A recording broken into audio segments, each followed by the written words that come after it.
in the little red schoolhouse with my book and clay, in the little red schoolhouse. I was always late. I want to be back there where I was a scholar in the days of yore. Hello, folks. It's me again, Amanda Enderman, your trusty tour guide in the wonders of the wonderful city, also known as Rio de Janeiro. How did you like the introduction?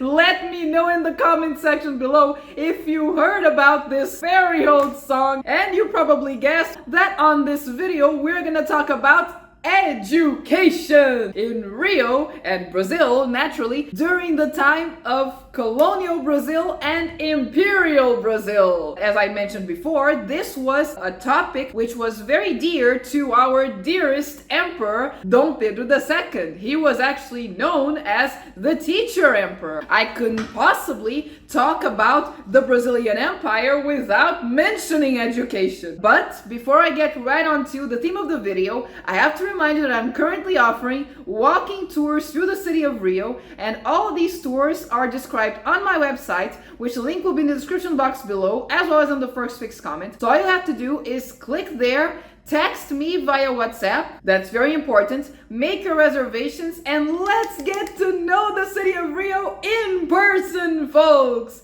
With me, Amanda Enderman, your trusty tour guide, of course. So now, without further ado, let's get right on to our class, the theme of the video. In terms of education in Brazil, the ones who started it all were the Jesuits, and they were led by priest Manuel da Nóbrega, creating the first missions in different parts of Brazilian territory. While traveling along Brazil, you will find several sites of the old Jesuit missions in several places in Brazil, or even Jesuit schools, which were re-established later on. For instance, in Rio, there is the St. Ignatius School nowadays, Colégio Santo Inácio. But the very first attempt to establish a school was in 1567. They first arrived in Brazil in 1549, by the way.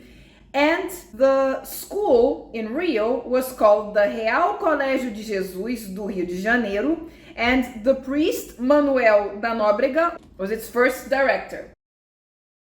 Their main purpose was to convert the natives to Catholicism, but making sure that they didn't have the, shall we say, pagan habits that most Europeans observed together with Catholicism. And I already mentioned this in previous videos as well, especially in colonial times when I went back to the Middle Ages. Catholicism was basically a mixture of Christian customs and pagan customs. So the Jesuits were trying to correct that with the conversion of the natives here in Brazil.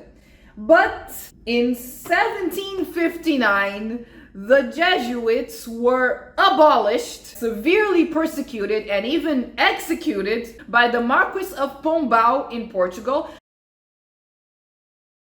So of course this extended to all the colonies, and so all of their missions were stopped, they were closed, and they were arrested and taken to Portugal and executed and all of that. From then, priests continued to be responsible for teaching people, so school in Brazil was Catholic school. This should be implied. The orders that continued to act as teachers were the Carmelites, the Benedictines, and the Franciscans. Basically, in colonial times, if you had money, you would hire a Catholic priest to come to your house and teach your children, homeschooling with a priest. And those who couldn't afford this went to public school. But public school was very precarious. There were a few classes here and there, and that was it. To sum it up, what you had in terms of education during colonial times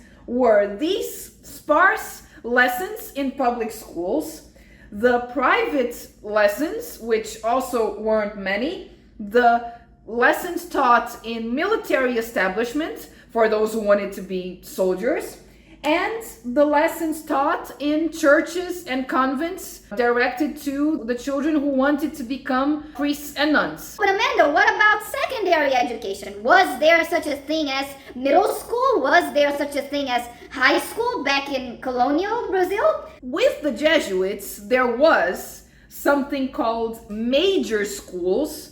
That I understood it, this was the equivalent to middle school and high school. However, in order to enroll in those schools, you had to prove that you had completed the minor school, which that I understood was the equivalent of elementary or primary school. In the public schools, however, it wasn't necessary.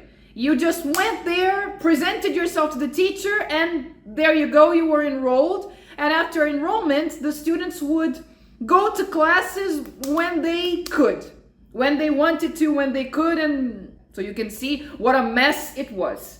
And also the places to go of these public schools was normally in the houses of the teachers, and it had to be discovered by the students themselves. In terms of religious schools, back in colonial times, the ones for people who wanted to become priests or nuns, there was the Carmelites seminar, which was in the Lago da Lapa, and it dates back to 1751, and before that it was founded in the Lago do Passo. They taught Latin and plain chant, and they had spiritual practices for the students. Also, there was the seminar of Saint Joaquim. This particular seminar was transferred to the Valongo Street, current Camerino Street, in 1766, and later became the D.Pedro II School, which I already mentioned, by the way, in the video about the Regency of Araújo Lima. Furthermore, it should be quite clear also that during colonial times, education, except in Rio, that is, in the Convento da Ajuda, which was in current Cinelândia, where they accepted girls as students, all of this education was directed exclusively for boys. With the independence, they decided at last to organize elementary school, and in the project of the Constitution of 1823, that I also spoke about it in previous videos, it said that primary education would be offered to all of the citizens of Brazil. However, children by law were not considered citizens. They deserve a dunce cap and to be put in the corner. Anyways, in 1827, finally, they created primary schools, literally translating first letter schools. So these first letter schools were divided. Girls would go to a separate school and boys would go to another separate school. Oh, by the way, I would love to know in the comment section below if you think that to this day, schools should be separate, girls and boys should study in different schools, or if you think that co-education is the way to go and it should be like that forevermore.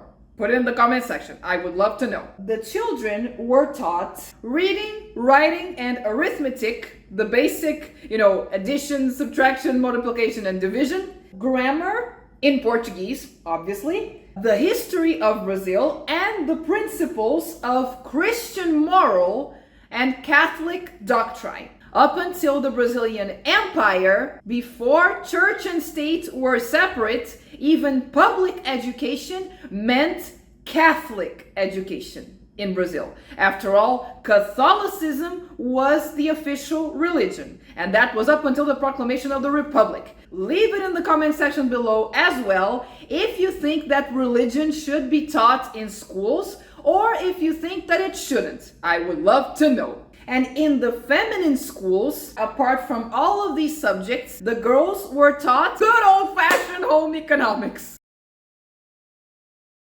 But there was one teeny tiny issue. There were several abuses committed during this time.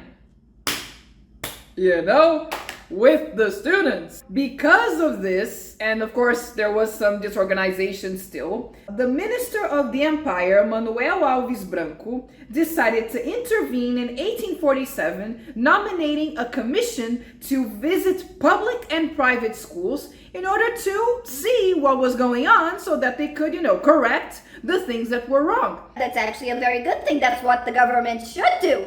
People back then didn't think so. This initiative was met with several protests because the law had given this attribution to the legislative corporations and they were in charge. Hey, we're in charge. You can't do this. In 1837, 10 novices came from Bahia, and with this, the São Bento School was founded.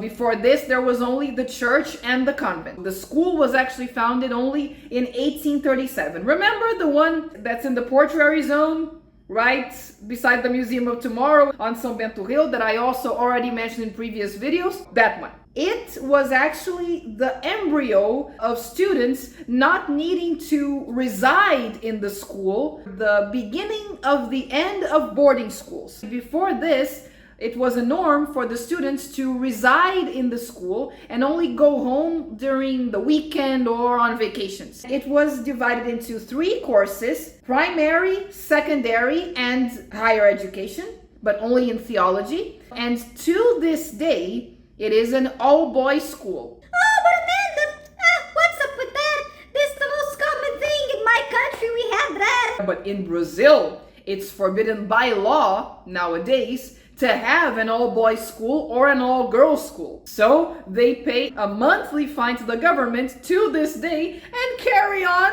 not allowing girls to study there. Regarding higher education, well, in Brazil, the first colleges were only for those who wanted to be either engineers or priests or doctors or lawyers. Otherwise, there was no higher education course for that. It was all trade schools if you had them. The very first higher education institution, apart from an ecclesiastic education, which before only existed in the Jesuit school in Salvador, in Bahia, was founded in Rio in December 17th, 1792, and it was the Royal Academy of Fortification and Drawing, which basically taught military engineering. And it exists to this day at the Military Institute of Engineering in Urca, but at first it was established where nowadays is the National History Museum, also here in the downtown area of Rio. Other than that, the medical schools were established in 1808 in Rio and in Bahia. So if you wanted to be a doctor, your only option was to study either here or in Bahia.